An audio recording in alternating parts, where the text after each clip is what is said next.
How to save a sticker in WhatsApp.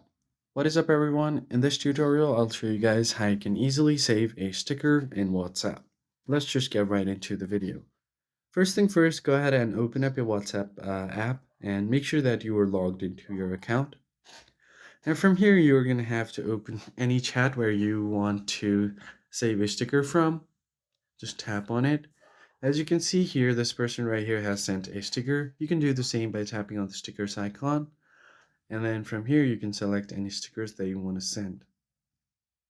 Now, in order to save a sticker on your WhatsApp chat, what you can do is long press on the sticker, and then here you have another option where you can save it. So simply tap on it, tap on the three lines, and then from here, you should be able to save the sticker. And you can just tap on the sticker right here, and you can add it to favorites as well, and it will be shown on your favorites. So if I scroll down, as you can see, this sticker right here has been added to my favorite, so I can access it anytime you want. You could also download the sticker pack for this entire sticker. Tap on add to sticker pack. You can create a sticker pack of your own, and then tap on save by adding a name. Now you can customize your sticker pack as well. That is it for this video, guys. I hope this was helpful to you. I'll catch you guys on the next one.